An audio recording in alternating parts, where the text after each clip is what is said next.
Who will tell me? Till 6.5 we did. Okay. Till 7.5, I think, right? We completed this, Mariam. We did it only till here, right? Or we completed this 7.5 we completed, or we have to complete?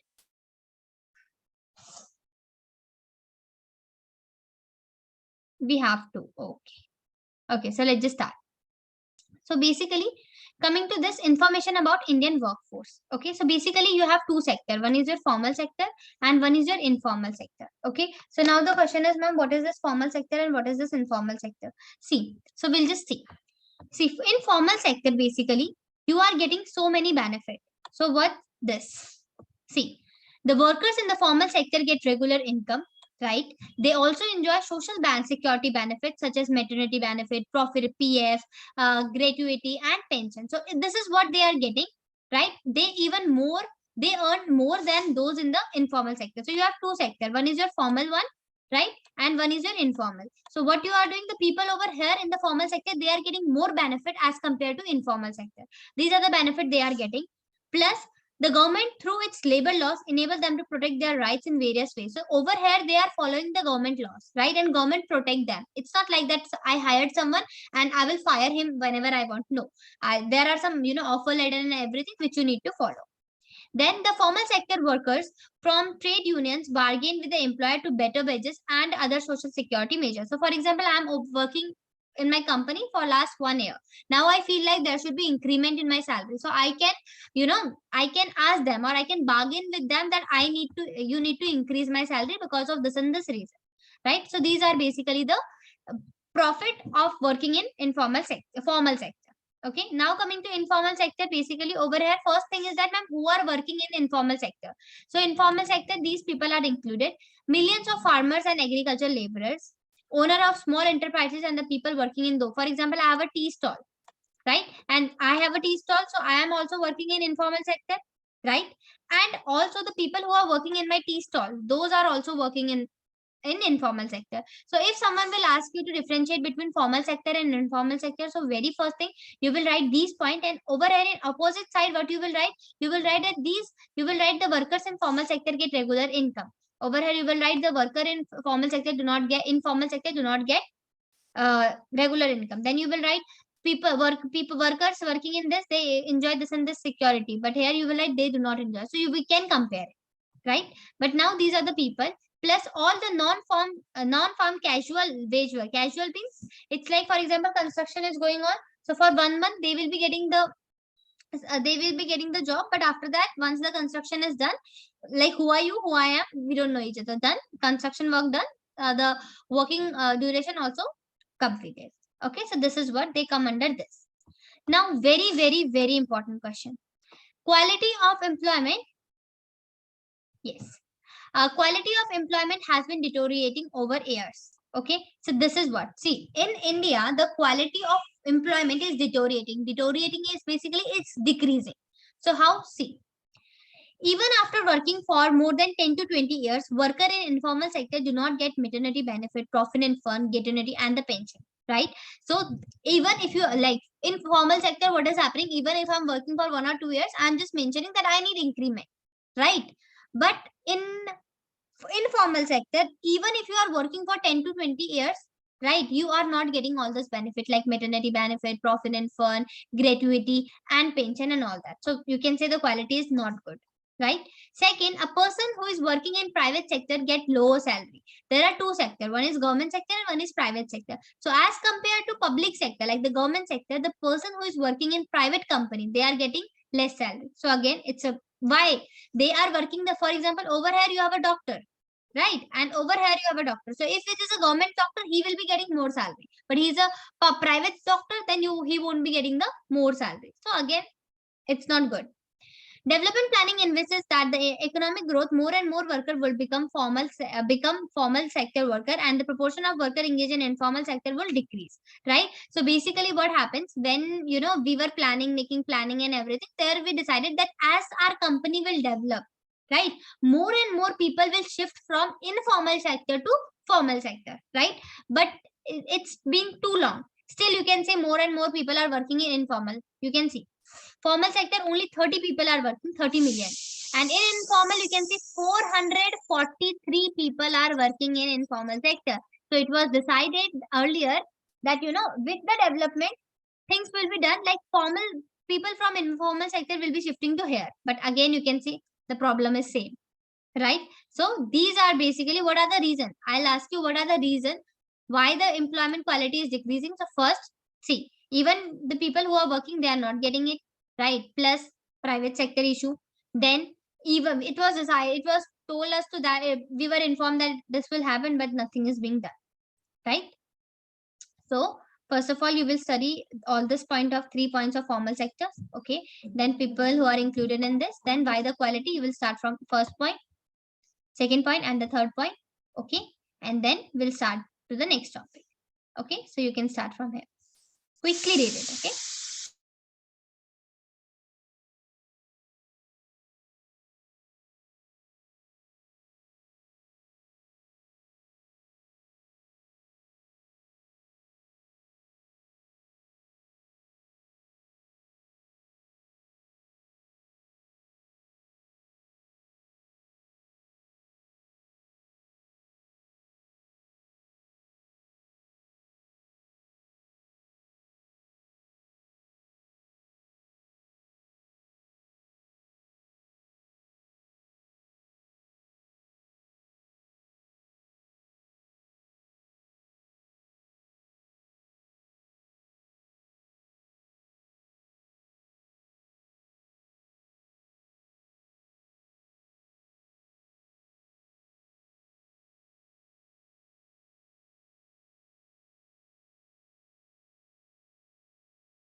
Done, students?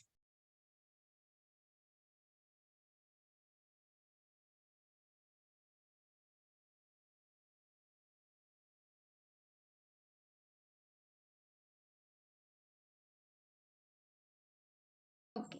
So now let's just start with this. This very important. Since the late 1970s, India started paying attention to the enterprises and worker in the informal sector. So you can see the condition of informal sector worker is not good. So from 1917 itself, like late 1970 itself, India started, focusing more on the informal sector. Now the question is why? Why there was a need to focus on informal sector? See, employment in the formal sector is not growing, right? Plus, more and see, people are not ready to shift from informal to formal. So, formal sector are not working. The percentage of people employed in the formal sector in the country is about only 6%, right, of the total workforce. So, again, this is a problem. That's why, government need to focus on this thing so that they can improve it.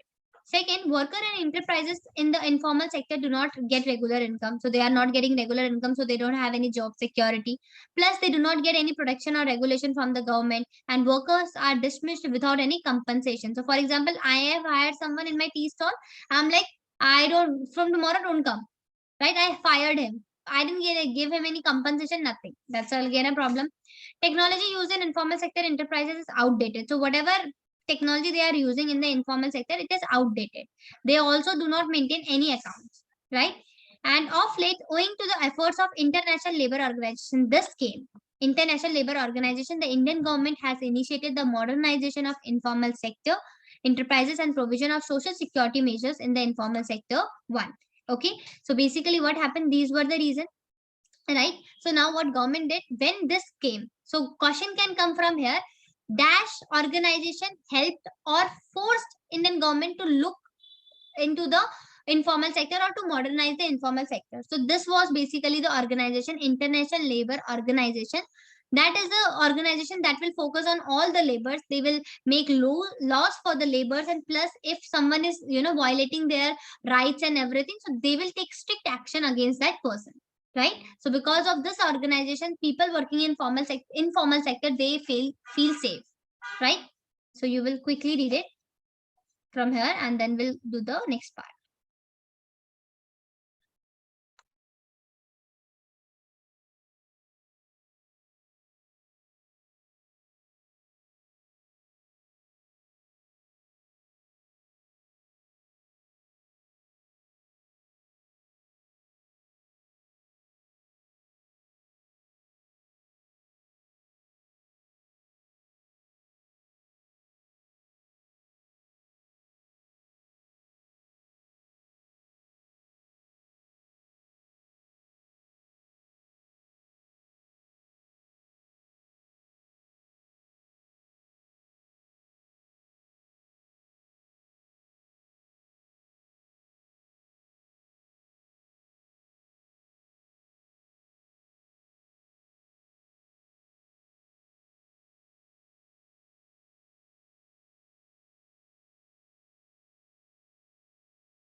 Done, students? Yes, ma'am. Okay. Now let's just do the next topic, which is unemployment, generation of employment by government. See, there is an unemployment going on, right? So now what government will do? Government will generate the employment, right? So let's just see. So first of all, meaning and types of employment, unemployment. So basically, see, according to National Survey Sample Survey Organization, basically see, if you will see economics define an unemployed person as one who is not able to get employment of even 1 hour in a half day, right? So if you are not getting work for even for 1 hour, then you are unemployed. According to the NSSO, a situation in which all those who owning to lack to work are not working but either seek work through employment exchanges, intermediaries, friends and relatives, or by making application to prospective employers, or express their willingness or availability for work under the prevailing condition of work and remuneration. So basically unemployment is that situation over where the people who are willing to work or the people who are not willing to work, they are not getting the work, comes under. Okay, so there are different type of unemployment prevailing in India. First is disguised unemployment. So now what is this? Disguised unemployment or a hidden employment is a kind of employment where some people seem to be employed but are actually not. Over disguised means it is hidden. You feel like that they are working, they are employed, but they are actually not. See, suppose a farmer has 4 acres of land and he actually needs only 2 workers and himself to carry out various operation on his farm in a year. But if he employ 5 workers and his family members such as wife and children, this situation is known as disguised unemployment. Over here, you only need 2 people, but you have hired 4 people, including your family members. So this is discussed. Though they are unemployed, they are employed, but there is no need for them, but still they are there. So that is your disguised unemployment. Then seasonal unemployment. This is also known as, this is a common form of unemployment prevailing in India. Many people migrate to urban area, pick up a job and stay there for some time and then come back to their home village. This is because work in agriculture is seasonal, right? There is no employment opportunity in the village for all the month in the year. When there is no work due to the farms, people go to urban area, they do job there. When their agriculture season comes back, they come back. So that is your seasonal.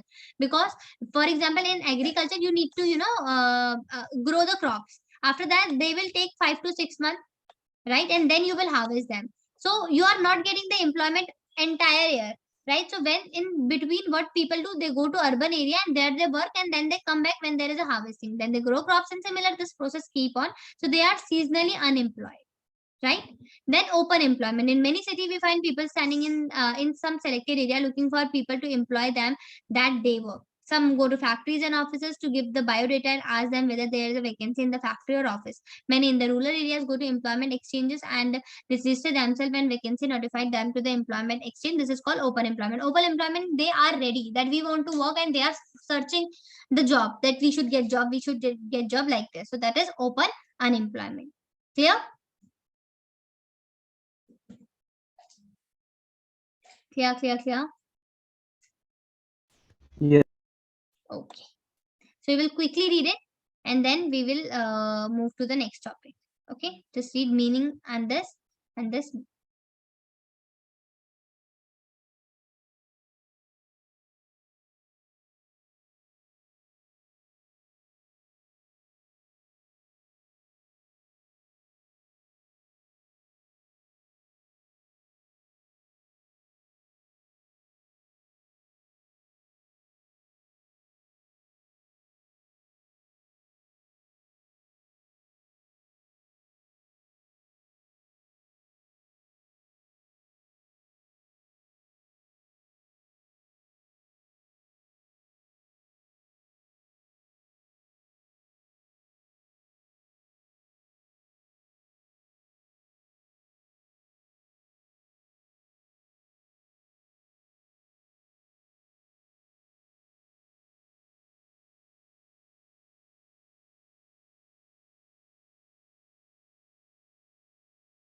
Done, students?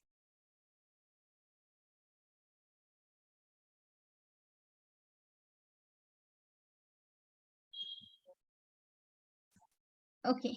So now let's just start with this. See, scholars say that in India, people cannot remain completely unemployed for a longer period of time because their desperate economic condition will not allow them to do so. See, in India, everybody wants to work. Why? Because they are not economically that much rich, right? So they are forced to accept the job that nobody else would do. Unpleasant or even dangerous job is unclean or unhealthy surroundings. So now this is the question. So this is what this scholarship. So why you can get a question in 1 marker or 2 marker, that why people cannot remain completely unemployed for a longer period of time in India. So because of this, because their economic condition don't allow them to do so, right? So they will be accepting any job because they need money. Now, from where you are getting this data that this much people are employed or something unemployed? So sources of data on unemployment. First, report of Census of India plus NSSO and Director General of Employment and Training data of registration. From this, these are the data. Now, criticism. Though they provide different estimation of unemployment, they do not provide us with the attributes of unemployment and the variety of unemployment prevailing in a country. So, what are their criticism? They are providing the data, but people are saying that they are not providing us the data, like what type of employment is there, right? People are very willing to work. It's a seasonal employment like this. They are just telling you that this much proportion of population is unemployed. That's it, right? Now see, government and employment generation, very, very important. Now the question is how government generate employment, right? So see, what government do? Government basically, this is one of the important concepts. Students, listen to it very important, carefully. Okay. So see, the central and the state government take initiative and generate employment to facilitate a decent living for low income families through various measures. Okay, for example, Mahatma Gandhi National Rural Employment Guarantee Act 2005, right? Very, very important. This, they can ask you direct question, what is this? This is also known as M-Narega. That is Mahatma Gandhi National Rural Employment Guarantee Act 2005. It promises that you will be getting a person who is not skilled. He will be getting 100 days work, right? They promise 100. So in 1 market, they can ask you according to M-Narega dash days, this much is employment, like the number of days you are getting. So 100 days employment is guaranteed, whether you are unskilled or skilled one, right? So this scheme has been implemented by the government to generate employment for those who are in need of jobs in rural area. This is for rural areas. Okay. Now this is what government are doing. Second is direct and indirect generation of employment opportunity by the government. See, how directly? The government employs people in various departments for administrative purpose. It also runs industries, hotels, and transport companies, and hence provide employment directly to the worker. Like, so for example, dam construction is going on, so government will hire people. Right, so this is what government keeps on doing. Indirect is when the output of goods and services from government enterprises increases, the private enterprises which receive raw material from the government enterprises will also raise their output and hence increase the number of employment. So basically, indirectly, what is doing? For example, government in government office, you need furniture, right? So we will be coordinating with the private sector like Siemens and all that. So over there, they also need to produce Siemens wood and all that, right? So at that time, they will also increase their employment generation. So this is what. Let's just take an example. For example, government-owned steel company increases its output. It will result in the direct increase in employment in the government company. Simultaneously, private companies will purchase steel for it. It will increase their output and thus employment, right? So basically, it is linked. Government will increase the steel production. Private sector will purchase it, and then they will produce more, right? For example, if you have 10 kg of sugar, so you will produce 10 laddus or 10 chocolates, right? So similarly, if you have 5 kg sugar, then you will only produce 5 chocolates, right? So this is what through indirect and direct government do. One, first is government will release any scheme or something or policy like this, or indirectly or directly government will try to generate employment status or employment in country. Okay. Then coming to employment generation program initiated by the government, very important. These are first this rural employment generation program, right? Second is Prime Minister Rozgar Yojana, which is this. And from here, they can ask you the policies or they can ask you the full form. Then Swarn Jayanti Sahari Rozgar Yojana. So these are basically the three important initiatives which are taken by the government to generate employment. All those programs aim at providing, see, student, now listen to it very carefully. A trick is there. Trick in the sense, they will be asking you a question Write a note on this REGP, right? So over here, what you will write? You will write, first of all, you will write, this is these are the program implemented by the government, right? And to generate employment. Then you will write this. The aims of these programs are primary health, primary education, rural drinking water, nutrition, assistance for people to buy income and employment generating assets, development of community asset by generating wage employment, construction of house and sanitation assistance for this, like this. Okay, so if they are asking you, they will first ask you what are the initiative taken by government. So these are basically the initiative: rural employment generation program, Prime Minister Rojgar Yojana, Swarn Jayanti Sahari Rojgar Yojana. This is for shahar, urban area, and this MNREGA was for rural area. Okay, and why this program are implemented? What are the aim of this? So these are basically to achieve all this. Okay, so all this program aim at providing not only employment but also, apart from employment, these services. Clear?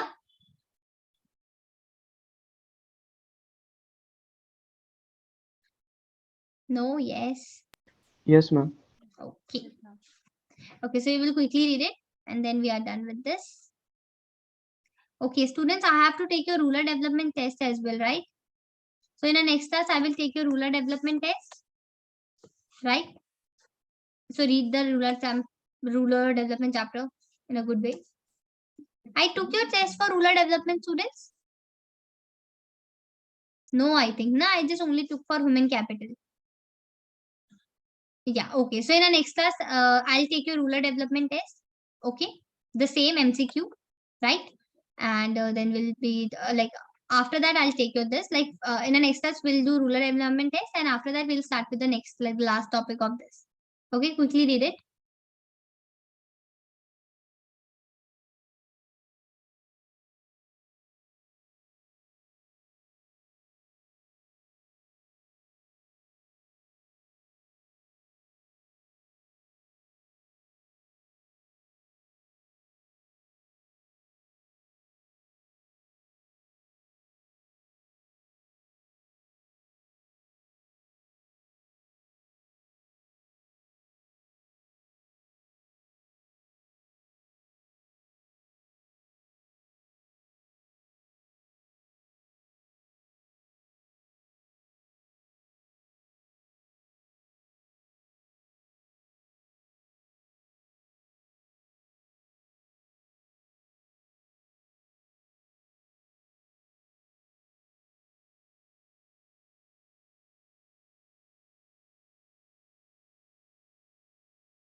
Okay, students. So now this we are done with this chapter. Over here, you know everything.